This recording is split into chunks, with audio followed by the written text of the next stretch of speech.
Wow. It's great to be back. I, for you young folks sitting out there that are being inducted, it's hard to believe, but this old man is actually thrilled, and I maybe I could even go over the 12-foot wall by myself with a little bit of help with you guys. It's a pleasure to be back, and I'll try not to make this too long because the important thing is you folks. You're the ones that matter, and it's great. It truly is great to be back.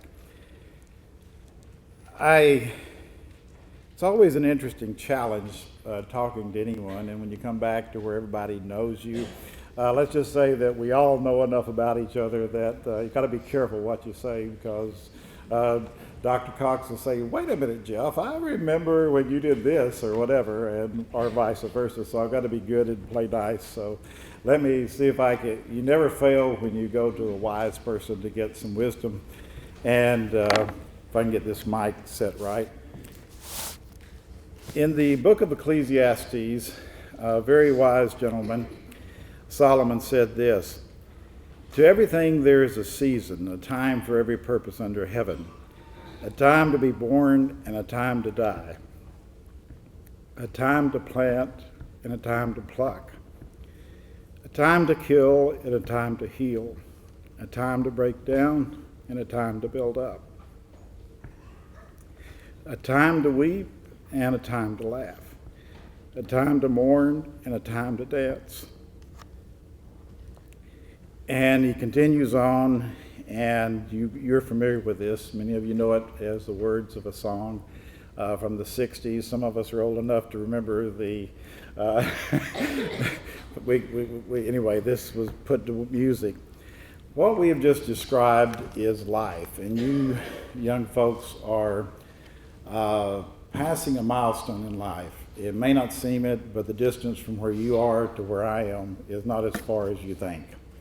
And as you look back and you listen to this, and for time's sake I won't read all that, that's Ecclesiastes 3 if you want to know where that's found. That's life. What we just saw is life. You will, as you go forward, you have earned this. Congratulations from the bottom of my heart. In case you're curious, I never sat where you did. When I was your age, I had other things on my mind, and I didn't pursue honor societies. I wasn't inducted into an honor society till I was in graduate school.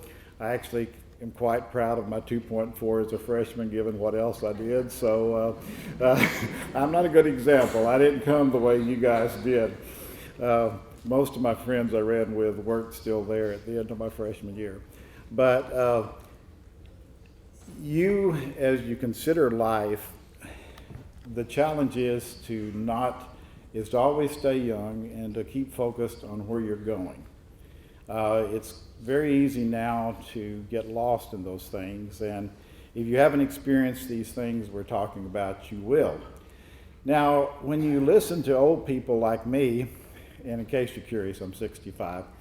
When you listen to old people like me, have you ever, you're usually very respectful to us, but we tend to talk about the good old days, don't we? All right. Solomon had something to say about that as well. In the 7th chapter of Ecclesiastes, he said, do not say, why were the former days better than these? For you do not inquire wisely concerning this. When we look back at the good old days are ahead, but it's hard for us to see that at the time. When life's happening around us, it's true. Now, don't hear me disparaging the good old days.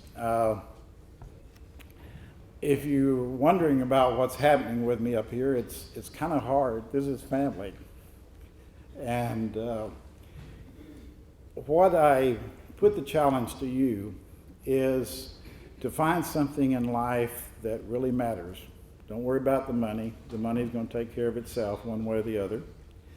And don't worry about the fame. If it's going to come your way, it'll come your way. But find what drives you as an individual. What really makes it, and so that when you look back, when people look back at you later on a serious note, when they look back, that they will say you were a great person. And a great person isn't always the famous. In fact, many of them, if I could make a commentary on life today, when I was sitting where you were, we used to know what the term, we knew the difference between famous and infamous.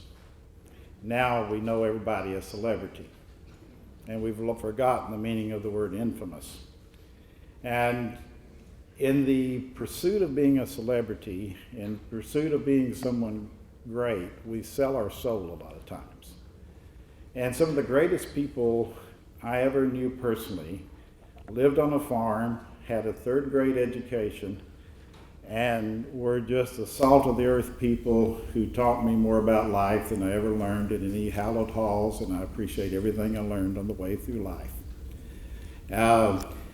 I leave you with a thought from one of my favorite poets, Longfellow. It's called the Psalm of Life. Tell me not in mournful numbers, life is but an empty dream, and the soul is dead that slumbers, and things are not what they seem.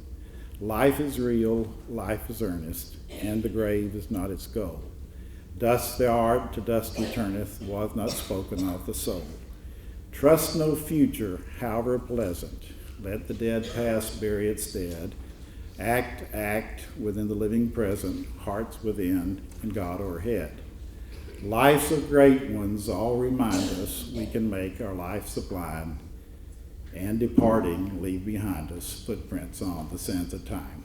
I salute you to find your footprints and to find your way in life, and congratulations